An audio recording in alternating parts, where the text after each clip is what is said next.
This king, through his natural subtlety, reflecting at once upon the greatness of their power and the inconsistency of their favor, began to find another flaw in this kind of government, which is also noted by Machiavel, namely that a throne supported by a nobility is not so hard to be ascended as kept warm. Wherefore his secret jealousy lest the dissension of the nobility, as it brought him in, might throw him out, travelled in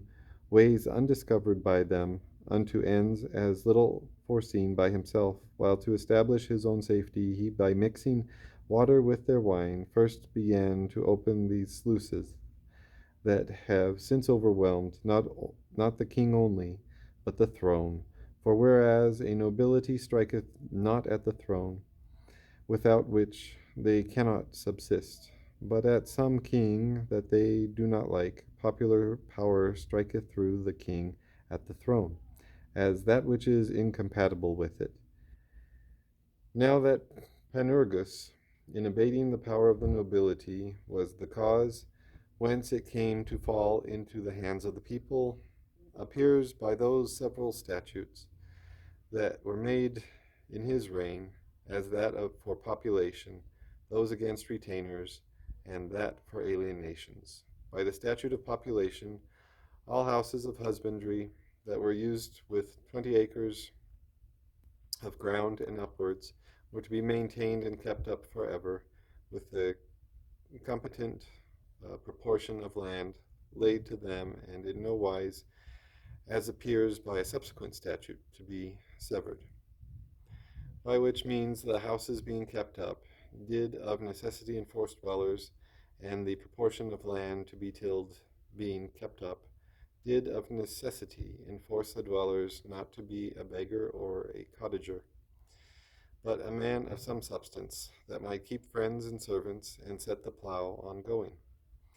This did mightily concern, saith the historian of that prince, the might and manhood of the kingdom, and in effect amortize a great part of the lands unto the hold and possession of the yeomanry, or middle people, who, living not in the servile or indignant fashion,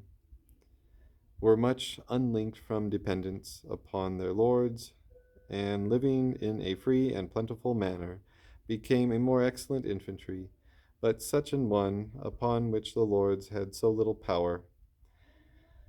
Infantry, but such an one, oh, had little power, that from henceforth they may be computed to have been disarmed. And as they lost their infantry after this manner, so their cavalry and commanders were cut off by the statute of retainers. For whereas it was the custom of the nobility to have younger brothers of good houses, mettled fellows, and such as were knowing in the feats of arms about them, they who were longer followed with so dangerous a train escaped not such punishment as made them take up. Henceforth the country lives,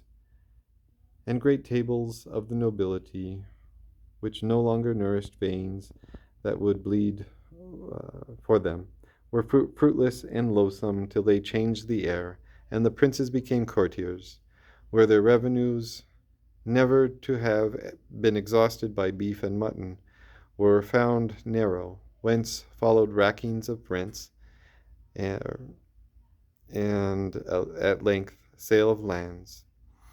the riddance through the statute of alienations being rendered